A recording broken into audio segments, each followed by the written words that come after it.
l'Ukraine et la Russie. Alors l'Iran, qui pourrait se porter au secours de l'armée russe, en tout cas si l'on en croit les Américains, le pays pourrait livrer des centaines de drones à la Russie, et ce dans un délai très court. Écoutez l'un des porte-parole de la Maison-Blanche.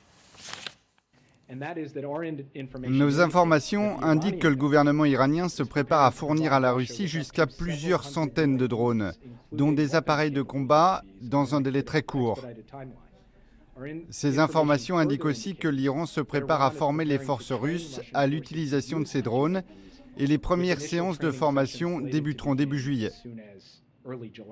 Vincent, je vous disiez tout à l'heure quelque chose de très intéressant. Vous disiez qu'il faut peut-être voir un rapport entre ce geste de bonne volonté iranien envers les Russes, disons, et la visite de Joe Biden en Arabie Saoudite.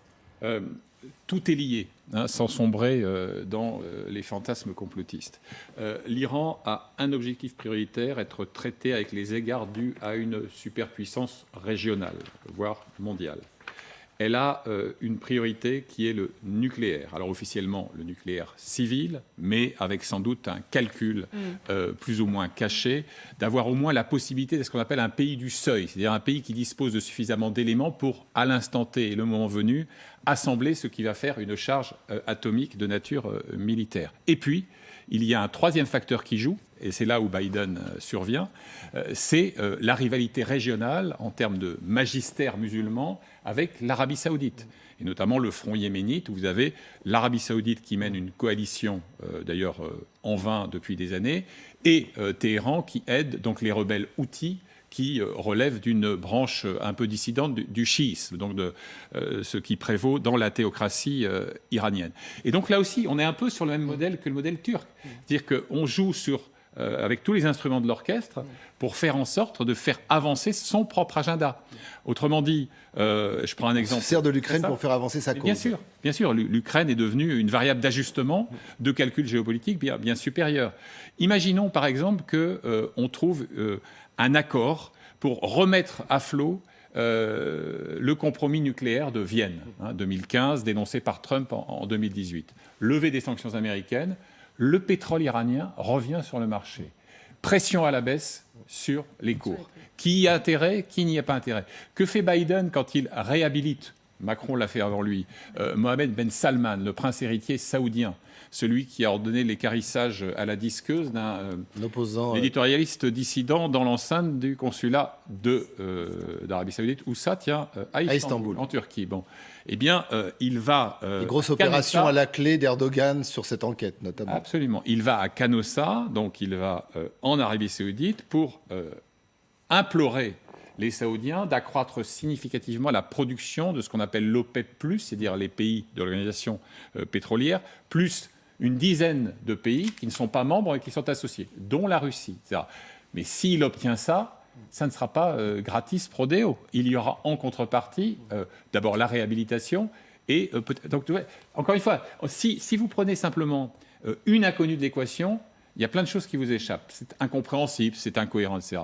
Si vous élargissez la focale, que vous prenez un petit peu de hauteur et que vous réinstallez tout ça dans cette grande rivalité, qui est grosso modo une rivalité entre l'Occident et le reste du monde, soyons clairs, eh bien, on comprend un peu mieux ce qui se joue. D'ailleurs, d'un point de vue militaire, Général Richoux, des drones dont certains seraient armés, une centaine, ça peut considérablement armer les Russes, les aider en tout cas? Ça ne changera pas le cours de la guerre, mais ça leur facilitera vraisemblablement considérablement la tâche sur le terrain et d'un point de vue tactique, parce qu'ils disposeront de forces aériennes, j'allais dire, sans risquer la vie de pilote, qui peuvent taper directement dès qu'ils voient l'objectif, sont capables de cibler directement, et puis ça leur permettra d'avoir de très très bons éléments d'observation.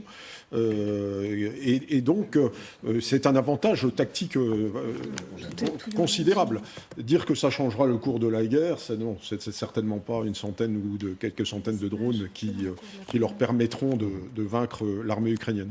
Non, mais les Iraniens font clairement monter les enchères. De toute manière, au début de l'invasion, le président iranien a passé un coup de téléphone à Poutine pour lui dire qu'il avait tout son soutien. À l'ONU, les Iraniens ont voté contre la résolution qui condamnait l'agression russe. Ce sont des alliés stratégiques, que ce soit en Syrie ou dans leur anti-américanisme. Mais là, vraiment, on voit qu'on passe un échelon avec des livraisons d'armes à la Russie. Ça, c'est vraiment une façon de faire monter les enchères, d'exister en effet sur la scène internationale à l'heure où Biden se rend sur place. Avec une petite donnée de politique intérieure iranienne, n'oublions jamais que le véritable détenteur des leviers de l'exécutif en Iran, ça n'est pas le président Ebrahim Raïssi, ni son prédécesseur. C'est le Conseil de la Révolution. C'est surtout le guide suprême, l'ayatollah Ali Khamenei, que l'on sait de santé fragile, mais qui notamment a la main sur le corps des passedarans, les gardiens de la Révolution, l'armée idéologique du régime, qui est bien plus qu'une armée d'ailleurs, parce que il contrôle,